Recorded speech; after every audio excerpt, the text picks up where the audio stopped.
Medical terms മെഡിസിയുടെ പുതിയൊരു വീഡിയോയിലേക്ക് എല്ലാവർക്കും സ്വാഗതം. ഇന്ന് നമ്മൾ ലിംഫാറ്റിക് സിസ്റ്റത്തിലെ തന്നെ ഏറ്റവും പ്രധാനപ്പെട്ട ഒരു ഡിസീസ് ആണ് പഠിക്കാൻ പോകുന്നത്. അതായത് ഇമ്മ്യൂണോ ഡെഫിഷ്യൻസി ഡിസീസ്, ഇമ്മ്യൂണിറ്റി കുറഞ്ഞു പോകുന്ന ഒരു കണ്ടീഷൻ. നമുക്ക് എല്ലാവർക്കും അറിയാവുന്ന എയ്ഡ്സ് ആണ്.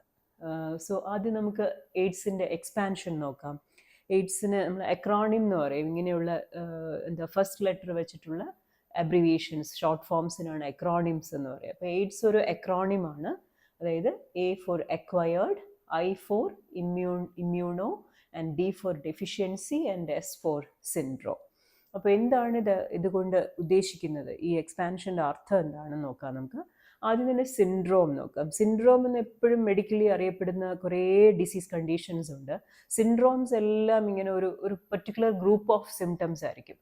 അവിടുന്ന് ഇവിടുന്ന് ഒക്കെ ആയിട്ട് ബോഡിയിൽ ഉണ്ടാകുന്ന കുറേ സിംറ്റംസ്. അപ്പോൾ ഈ സിംറ്റംസ് എല്ലാം ഒരു പ്രത്യേക ലിസ്റ്റ് ഓഫ് സിംറ്റംസ് ഒന്നിച്ച് ഒരാളിൽ വരുമ്പോഴാണ് നമ്മൾ അതിനെ ഒരു പർട്ടിക്കുലർ ഡിസീസ്, ഒരു സിൻഡ്രോം എന്ന് പേരിട്ട് വിളിക്കുക.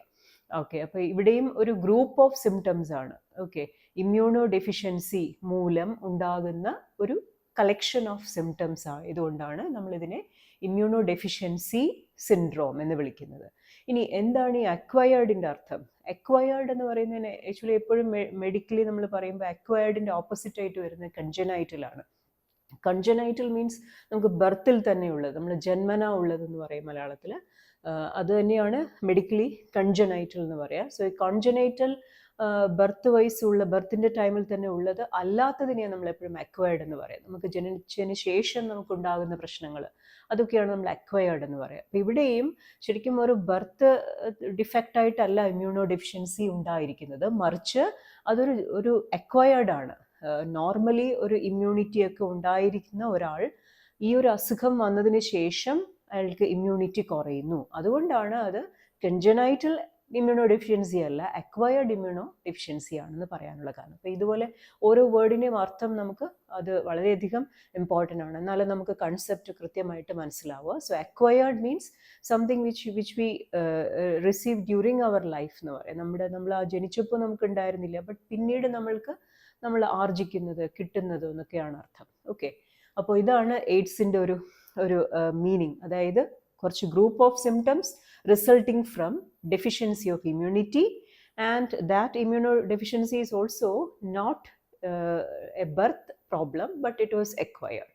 Okay, അതാണ് എയ്ഡ്സ്. ഇനി നമുക്ക് എല്ലാവർക്കും അറിയാവുന്ന പോലെ എയ്ഡ്സിന് കാരണമായിട്ടുള്ളത് ഒരു വൈറസ് ആണ്. ആ വൈറസിന്റെ പേരാണ് HIV, അല്ലേ? അതാ ഹ്യൂമൻ HIV-യുടെ എക്സ്പാൻഷൻ ഇങ്ങനെയാണ്: human immuno deficiency virus, HIV. Okay, അപ്പോൾ ഈ HIV എന്ന് പറയുന്നത് ഒരു റിട്രോ വൈറസ് എന്ന് പറയും. RNA വൈറസുകളിൽ പെടുന്ന ഒരു റിട്രോ വൈറസ് ആണ് ഈ HIV ഉണ്ടാക്കുന്നത്. HIV എന്ന് പറയുന്ന വൈറസ് എയ്ഡ്സ് ഉണ്ടാക്കുന്ന വൈറസ്. ഓക്കെ, ഇനി നമുക്ക് ഇതിൻ്റെ പ്രധാനപ്പെട്ട കുറച്ച് സിംറ്റംസ് നോക്കാം, എന്നിട്ട് നമുക്ക് അതിൻ്റെ ഡീറ്റെയിൽസിലേക്ക് വരാം.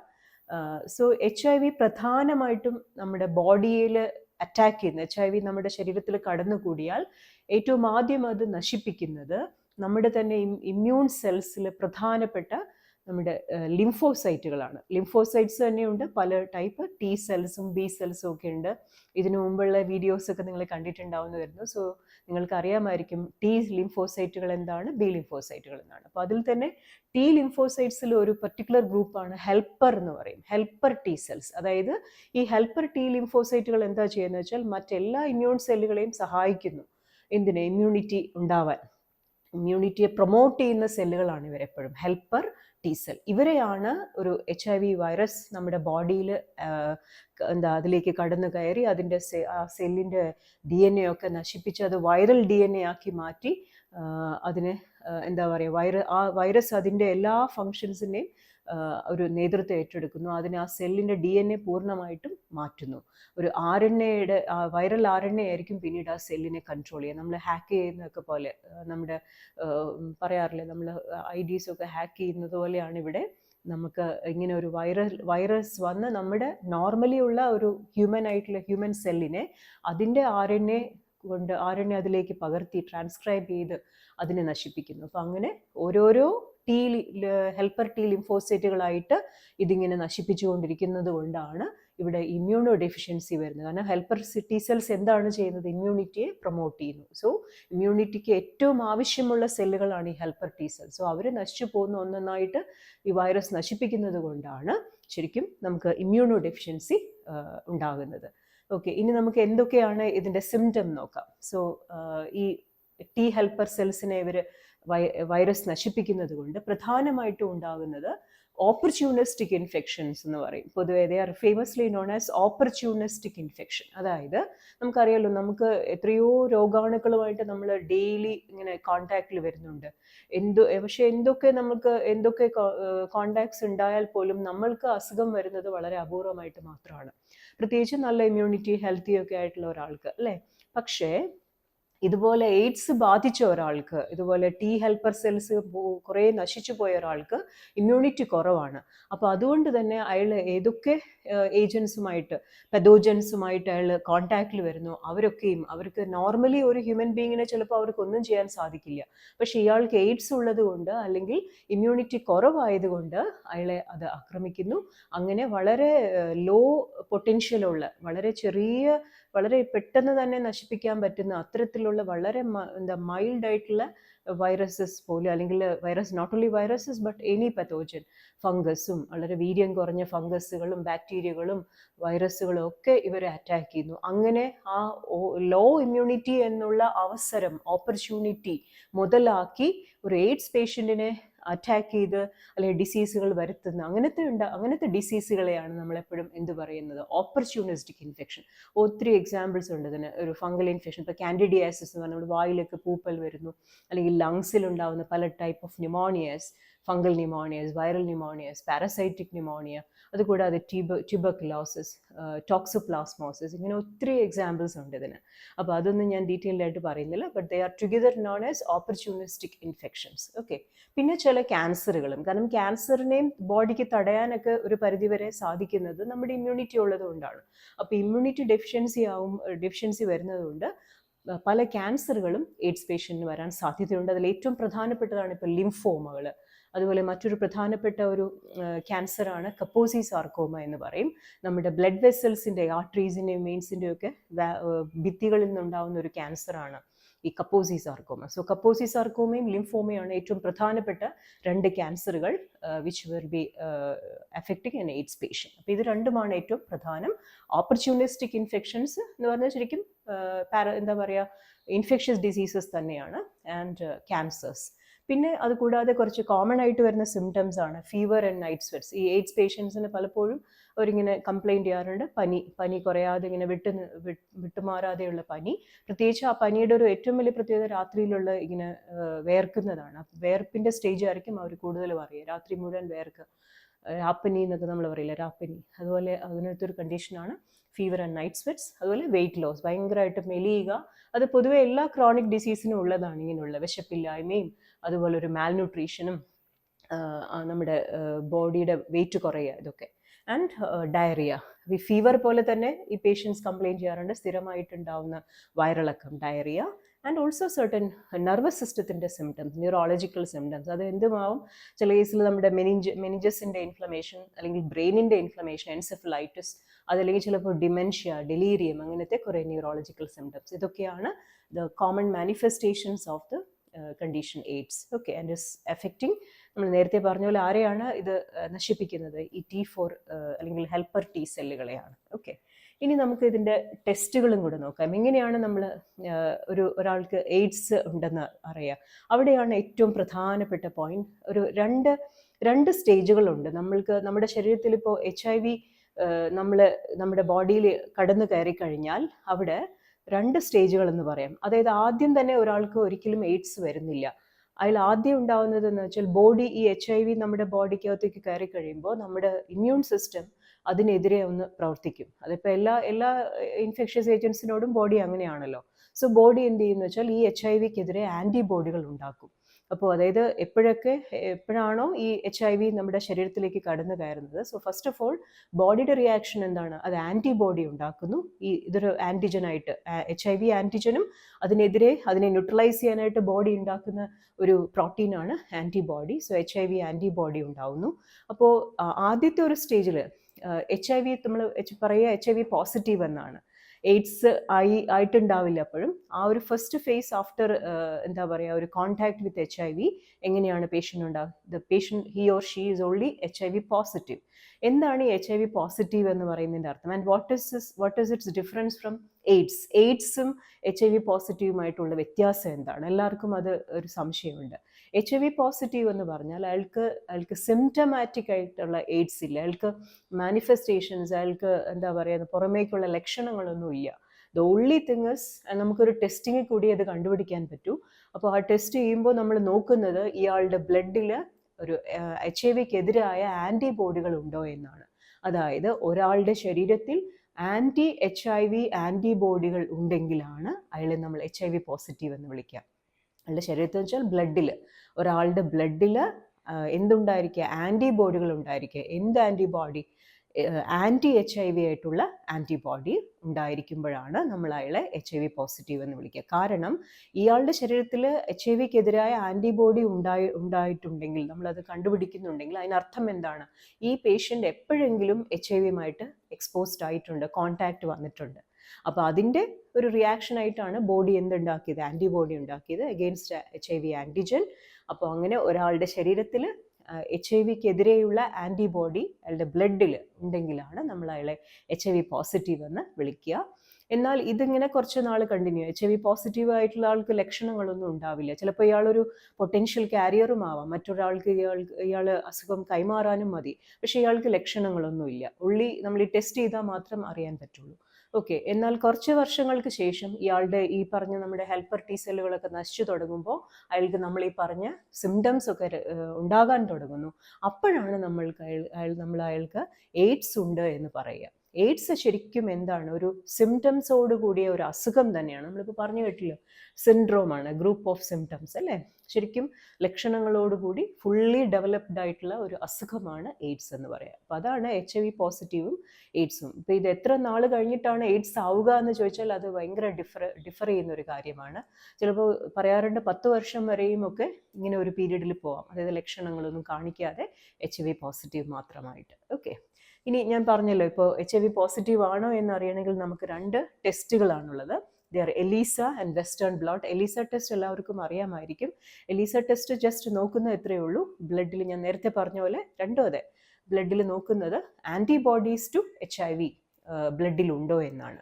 അപ്പോൾ എലീസയും ഈ വെസ്റ്റേൺ ബ്ലോട്ട് ടെസ്റ്റും തമ്മിലുള്ള വ്യത്യാസം എന്താണെന്ന് വെച്ചാൽ, എലീസ ഒരു സ്ക്രീനിങ് ടെസ്റ്റാണ്. ഇപ്പോൾ നമുക്കറിയില്ല, ഇപ്പോൾ പൊതുവേ നമ്മളൊരു ഫോർമാലിറ്റി ആയിട്ടോ അല്ലെങ്കിൽ നമുക്ക് ചെറിയതായിട്ടോ ഒരു സംശയം തോന്നി HIV ഉണ്ടോ എന്നുള്ളൊരു സംശയം തോന്നിയാൽ നമുക്കൊന്ന് റൂൾ ഔട്ട് ചെയ്യാൻ മാത്രം ചെയ്യുന്ന ഒരു പ്രിലിമിനറി ടെസ്റ്റാണ്, സ്ക്രീനിങ് ടെസ്റ്റാണ് എലീസ. ചിലപ്പോൾ ഒരു ഫോർമാലിറ്റി ആയിട്ടുമായിരിക്കും. ഒരു പ്രഗ്നന്റ് ലേഡി വരുന്ന അവർക്ക് ജസ്റ്റ് എലീസ ചെയ്യാം, നമുക്കറിയാം അവർ നെഗറ്റീവ് ആയിരിക്കും, എന്നാലും ഒരു ഫോർമാലിറ്റി. അപ്പോൾ അതാണ് നമ്മൾ ആ സ്ക്രീനിങ് ടെസ്റ്റ് ആയിട്ട് ചെയ്യുന്നതാണ് എലീസ. എലീസ പോസിറ്റീവ് ആയാൽ നമ്മൾ അടുത്തതായിട്ട് ചെയ്യുന്ന സ്റ്റെപ്പാണ് വെസ്റ്റേൺ ബ്ലോട്ട് ടെസ്റ്റ്. അപ്പോൾ അതാണ് ശരിക്കും കൺഫർമേറ്ററി ടെസ്റ്റ്. കാരണം എലീസയെ ചിലപ്പോൾ നമുക്ക് എപ്പോഴും വിശ്വസിക്കാൻ പറ്റില്ല. ഇഫ് എലീസ ബിക്കംസ് പോസിറ്റീവ്, അപ്പോൾ അവിടെ നമുക്കത് ഓക്കെ ഫോൾസ് പോസിറ്റീവ് അല്ല എന്ന് ഉറപ്പിക്കാൻ വേണ്ടി നമ്മൾ എന്ത് ചെയ്യുന്നു? വെസ്റ്റേൺ ബ്ലോട്ട് ടെസ്റ്റും കൂടി എടുക്കുന്നു. സോ അതായിരിക്കും കൺഫേം ചെയ്യുക in the presence of antibodies in the blood. Okay. ഇനി നമുക്ക് ഇതിൻ്റെ കുറച്ച് ട്രാൻസ്മിഷൻ റൂട്ട്സുകളും കൂടി പഠിക്കുക. അത് എല്ലാവർക്കും അറിയാമായിരിക്കും, എയ്ഡ്സ് എങ്ങനെയാണ് ഒരാളിൽ നിന്ന് മറ്റൊരാളിലേക്ക് സ്പ്രെഡ് ചെയ്യുന്നത്. അത് എല്ലാവർക്കും അറിയാൻ മീൻസ് ആഗ്രഹമുള്ളൊരു വിഷയം കൂടിയാണ് അല്ലേ? എങ്ങനെയാണ് എയ്ഡ്സ് സ്പ്രെഡ് ചെയ്യുന്നത്? ഓക്കെ. സോ ഏറ്റവും നമുക്കറിയാലോ, ഈ ഒരു എറയിലെ തന്നെ ഏറ്റവും പ്രധാനപ്പെട്ട ഒരു സെക്ഷലി ട്രാൻസ്മിറ്റഡ് ഡിസീസാണ് എയ്ഡ്സ് എന്ന് പറയുന്നത്. അപ്പോൾ ഏറ്റവും പ്രധാനമായിട്ട് എയ്ഡ്സ് സ്പ്രെഡ് ചെയ്യുന്നത് സെക്ഷൽ കോൺടാക്റ്റിൽ കൂടി തന്നെയാണ്. അപ്പോൾ അതുകൊണ്ടാണ് നമ്മൾ STDs എന്ന് പറയുന്നത്, സെക്ഷലി ട്രാൻസ്മിറ്റഡ് ഡിസീസസിൽ ഏറ്റവും പ്രധാനപ്പെട്ടതും കൂടിയാണ് എയ്ഡ്സ്, സെക്ഷൽ കോൺടാക്റ്റ് വഴി. ഓക്കെ. അതായത് അവിടെ എപ്പോഴും വരുന്നത് സെക്ഷൽ കോൺടാക്റ്റ് എന്ന് പറയുന്നത് നമ്മുടെ എന്താ പറയുക ഒരു ജെനിറ്റൽസിൻ്റെ ഫ്ലൂയിഡ്സ് ഒക്കെ, ഇപ്പോൾ വെജനൽ ഫ്ലൂയിഡ് ആവാം, അല്ലെങ്കിൽ സെമിനൽ ഫ്ലൂയിഡ് ആവാം, അല്ലെങ്കിൽ പല രീതിയിലുള്ള നമ്മുടെ മ്യൂക്കസ് സെക്രീഷൻസുമായിട്ടുള്ള ഒരു മ്യൂക്കസ് മെംബ്രെയിൻസുമായിട്ടുള്ള ഡയറക്റ്റ് കോൺടാക്റ്റ്. ഒരിക്കലും ഒരു ഇൻടാക്റ്റ് സ്കിന്നിൽ കൂടി ഇത് പകരില്ല, നമ്മൾ തൊട്ടെന്ന് വെച്ചിട്ടോ അങ്ങനെയൊന്നും പകരില്ല. സെക്ഷൽ കോൺടാക്റ്റ് എന്ന് ഉദ്ദേശിക്കുന്നത് ഇതൊക്കെയാണ് നോർമലി ഉള്ള വെജറൽ സെക്സ് അല്ലെങ്കിൽ ഇപ്പോൾ ഓറൽ സെക്സ് അല്ലെങ്കിൽ എയ്നൽ സെക്സ് അങ്ങനെയുള്ളതിലൊക്കെ എപ്പോഴും മ്യൂക്കസ് മെംബ്രെയിൻസ്, പ്രത്യേകിച്ച് മ്യൂക്കസ് മെംബ്രെയിൻസിലൊക്കെ ചെറിയ അൾസേഴ്സോ അങ്ങനെ വ്രണങ്ങളോ ഒക്കെ ഉണ്ടാവും, അല്ലെങ്കിൽ പോറലുകളൊക്കെ പറ്റിയേക്കാം. സോ അതിൽ കൂടിയൊക്കെ ഈ വൈറസിന് ഇപ്പോൾ സെമിനൽ ഫ്ലൂയിഡിലും വെജനൽ ഫ്ലൂയിഡിലും ഒക്കെ എപ്പോഴും ഇതുണ്ടാവും. ഒരു എയ്ഡ്സ് പേഷ്യൻ്റ് അല്ലെങ്കിൽ HIV പോസിറ്റീവ് ആയിട്ടുള്ള ഒരാൾക്ക് ചിലപ്പോൾ വൈറസ് ഈ പറഞ്ഞ സെക്രീഷൻസിലൊക്കെ ഉണ്ടാവും, ബോഡി ഫ്ലൂയിഡുകളിലൊക്കെ, സലൈവയിലും ഈ പറഞ്ഞ സെക്രീഷൻ. സോ അത് മറ്റൊരാളുമായിട്ട് കോൺടാക്റ്റ് വരുമ്പോൾ ആണ് ഇത് പകരുക.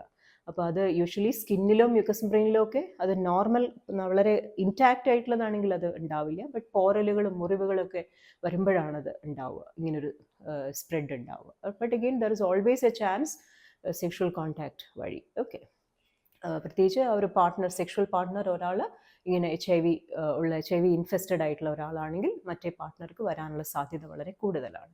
അതുപോലെ അടുത്തൊരു പ്രധാനപ്പെട്ട ഒരു മോഡ് ഓഫ് ട്രാൻസ്മിഷനാണ് ബ്ലഡ് ഇനോക്കുലേഷൻ എന്ന് പറയും. ഇതും നമുക്ക് എല്ലാവർക്കും അറിയാം. അതായത് സെക്ഷൽ കോൺടാക്റ്റ് അല്ലാതെ പിന്നെ എയ്ഡ്സ് പകരുന്നത് ബ്ലഡ് കോൺടാക്റ്റ് വരുമ്പോഴാണ്. ഫോർ എക്സാമ്പിൾ, ഇപ്പോൾ നമ്മൾ ഒരാൾക്ക് നമ്മൾ മീൻസ് ഒരു പേഷ്യൻ്റ് ബ്ലഡ് റിസീവ് ചെയ്യുന്നു, മറ്റൊരാളിൽ നിന്ന്, ഒരു ഡോണറിൽ നിന്ന് ബ്ലഡ് റിസീവ് ചെയ്യുമ്പോൾ ഈ ഡോണറിന് HIV ഉണ്ടെങ്കിൽ എന്തായാലും ഈ ഇൻഫെക്റ്റഡ് ബ്ലഡിലും HIV പ്രസൻസ് വന്നേക്കാം. ഞാൻ പറഞ്ഞല്ലോ, എല്ലാ ബോഡി ഫ്ലൂയിഡ്സിലും HIV ഉണ്ടായേക്കാം. സോ അങ്ങനെ ആ ഒരു കണ്ടാമിനേറ്റഡ് ആയിട്ടുള്ള, വൈറസ് കൊണ്ട് കണ്ടാമിനേറ്റഡ് ഉള്ള ബ്ലഡ്, ചിലപ്പോൾ മുഴുവൻ ബ്ലഡ് ആയിരിക്കാം, അല്ലെങ്കിൽ ബ്ലഡിൻ്റെ ഭാഗങ്ങളോ, ഇത് അങ്ങനെ ആവാം. അതല്ലെങ്കിൽ തന്നെ ഇപ്പോൾ ഇൻഫെക്റ്റഡ് ആയിട്ടുള്ള ഒരാൾക്ക് കുത്തിവെച്ച ഒരു സൂചി അല്ലേ, അതാണ് നമ്മൾ കണ്ടാമിനേറ്റഡ് ആയിട്ടുള്ള സിറിഞ്ചുകളും നീഡിലുകളും, ഇതൊക്കെ ഒരു സാധാരണ ഒരാൾക്ക് കൊണ്ടുപോയി കുത്തിവെക്കുമ്പോൾ അങ്ങനെയും അത് പകരാം. ഒരിക്കലും നോർമൽ സ്കിന്നിൽ ടച്ച് ചെയ്യുന്നത് കൊണ്ട് അത് പകരില്ല. ബട്ട് കണ്ടാമിനേറ്റഡ് ആയിട്ടുള്ള നീഡിൽസും സിറിഞ്ചസും ഒക്കെ നമ്മൾ ഉപയോഗിക്കുന്നു, കുത്തിവെക്കാനൊക്കെ ഉപയോഗിക്കുന്നു. അപ്പോൾ ഇതിനെയാണ് നമ്മൾ ബ്ലഡ് ഇനോക്കുലേഷൻ, ഒന്നില്ലെങ്കിൽ ബ്ലഡ് ഓർ ബ്ലഡ് പ്രോഡക്ട്സ് വഴി സ്പ്രെഡ് ചെയ്യുന്നു, അല്ലെങ്കിൽ കണ്ടാമിനേറ്റഡ് ആയിട്ടുള്ള നീഡിൽസ്, സിറിഞ്ചസ്, യൂടെൻസിൽസ് ഒക്കെ വഴി പകരുന്നു. ഇതാണ് ബ്ലഡ് ഇനോക്കുലേഷൻ. ആൻഡ് ഫൈനലി മറ്റൊരു പ്രധാനപ്പെട്ട റൂട്ട് ഓഫ് ട്രാൻസ്മിഷനാണ് അമ്മയിൽ നിന്ന് ആ ഒരു ബേബിയിൽ, ഫീറ്റസിലേക്ക്, പ്ലാസൻ്റയിൽ കൂടി പകരുന്നു. അത് നമുക്കറിയാലോ, ഒരു ഇൻഫെക്റ്റഡ് HIV പോസിറ്റീവ് മദർ ആണെങ്കിൽ ഉറപ്പായിട്ടും കുട്ടിക്കും ഉണ്ടാവും, കുട്ടിയും HIV പോസിറ്റീവ് ആയിരിക്കും. അപ്പോൾ അങ്ങനെ ട്രാൻസ് എന്ന് വെച്ചാൽ ത്രൂ എന്നാണ് അർത്ഥം, പ്ലാസൻ്റയിൽ കൂടി ത്രൂ ദ പ്ലാസൻ്റ വരുന്നതാണ് മൂന്നാമത്തെ സ്പ്രെഡ്. അപ്പോൾ ഇത് മൂന്നുമാണ് ഏറ്റവും പ്രധാനപ്പെട്ട modes of transmissions of AIDS എന്ന് പറയുന്നത്. ഓക്കെ, ഇനി നമുക്ക് ഇവരുടെ മരുന്നുകളും കൂടി നോക്കാം. എന്തൊക്കെയാണ്? ഞാൻ ഓൾറെഡി പറഞ്ഞല്ലോ, HIV എന്ന് പറയുന്ന വൈറസ് ആണ് ഇതിന് കാരണം. അപ്പോൾ HIV എപ്പോഴും ഈ ഹെൽപ്പർ T സെല്ലുകളെ അറ്റാക്ക് ചെയ്യുന്നത് രണ്ട് പ്രധാന എൻസൈംസ് കൊണ്ടാണ്. ഈ HIV സ്വന്തമായിട്ട് നമ്മുടെ T ലിംഫോസൈറ്റ്സിനെ, ഹെൽപ്പർ T ലിംഫോസൈറ്റ്സിനെ നശിപ്പിക്കാൻ സാധിക്കുന്നത് ആ വൈറൽ എൻസൈമുകൾ കൊണ്ടാണ്. അപ്പോൾ അവരെയാണ് നമ്മൾ RT ആൻഡ് പ്രോട്ടിയേസ് എന്ന് പറയും. RT എന്ന് പറയുന്നത് റിവേഴ്സ് ട്രാൻസ്ക്രിപ്റ്റേസ് എന്ന് പറയുന്ന ഒരു എൻസൈം. ആരുടെ എൻസൈം? നമ്മുടെ എല്ലാ വൈറസിൻ്റെ. അപ്പോൾ ഈ വൈറസിൻ്റെ RT എന്ന് പറയുന്ന റിവേഴ്സ് ട്രാൻസ്ക്രിപ്റ്റേസ് ഉള്ളത് കൊണ്ടാണ് ഞാൻ നേരത്തെ പറഞ്ഞതുപോലെ ഈ വൈറസിന് നമ്മുടെ DNA ഒക്കെ ഹാക്ക് ചെയ്ത് അതിൻ്റെ RNA അവിടെ ഒരു സെല്ലിൻ്റെ കൺട്രോൾ ഏറ്റെടുക്കാനായിട്ട് അതിനെ സഹായിക്കുന്നത്. അതാണ് നമ്മൾ ഈ റിവേഴ്സ് ട്രാൻസ്ക്രിപ്ഷൻ എന്ന് പറയും. അതിൻ്റെ ഡീറ്റെയിൽസിലേക്കൊന്നും ഞാൻ പോകുന്നില്ല. അപ്പോൾ ഈ റിവേഴ്സ് ട്രാൻസ്ക്രിപ്ഷൻ ചെയ്ത് ഒരു ഹെൽപ്പർ T സെല്ലിൻ്റെ കൺട്രോളൊക്കെ ഏറ്റെടുക്കാൻ ഈ വൈറസിനെ സഹായിക്കുന്നത് ഈ റിവേഴ്സ് ട്രാൻസ്ക്രിപ്റ്റേസ് എന്ന് പറയുന്ന വൈറൽ എൻസൈം. അപ്പോൾ അതിനെ ബ്ലോക്ക് ചെയ്യുന്ന മരുന്നുകളാണ് RT ഇൻഹിബിറ്റേഴ്സ് എന്ന് പറയുന്നത്. അതേപോലെ മറ്റൊരു എൻസൈം, ഇപ്പോൾ ഈ ഒരു സെല്ലിൽ നിന്ന് പുതിയ ഹെൽപ്പർ സെല്ലുകളെ നശിപ്പിക്കാനായിട്ട് ഇതിന് സാധിക്കുന്നു. ഓരോ ഹെൽപ്പർ സെല്ലിനെ ഇൻവേഡ് ചെയ്ത് അതിനുള്ളിൽ കടക്കാനും ഒക്കെ സഹായിക്കുന്ന ഒരു എൻസൈമാണ് പ്രോട്ടിയേസ് എന്ന് പറയും, വൈറസിൻ്റെ മറ്റൊരു എൻസൈം. അപ്പോൾ ആ എൻസൈമിനെ തടയുന്ന മരുന്നുകളെയാണ് പ്രോട്ടിയേസ് ഇൻഹിബിറ്റേഴ്സ്. അപ്പോൾ ഈ രണ്ട് എൻസൈമുകളെയും ബ്ലോക്ക് ചെയ്ത് കഴിഞ്ഞാൽ തന്നെ നമുക്ക് ഈ എയ്ഡ്സിൻ്റെ ഒരു പ്രോഗ്രഷൻ, അതിൻ്റെ ഒരു വേഴ്സണിങ്ങും ഒക്കെ നമുക്ക് തടയാൻ പറ്റും. പൂർണ്ണമായിട്ട് ക്യൂർ ചെയ്യുന്ന ഒരു ഇതിലേക്ക് നമ്മൾ ഇതുവരെ വന്നിട്ടില്ല. ബട്ട് അഗെയിൻ റിസർച്ചസ് ഒക്കെ നടക്കുകയാണ്. അപ്പോൾ ഇപ്പോൾ നമ്മളുടെ ഒരു ഇതിൽ വെച്ചിട്ട് ഏറ്റവും ഒരു ബെസ്റ്റ് ട്രീറ്റ്മെൻറ്റുകൾ എന്ന് പറയുന്നത് റിവേഴ്സ് ട്രാൻസ്ക്രിപ്റ്റേസ് ഇൻഹിബിറ്റേഴ്സും അതുപോലെ പ്രോട്ടിയേസ് ഇൻഹിബിറ്റേഴ്സുമാണ്.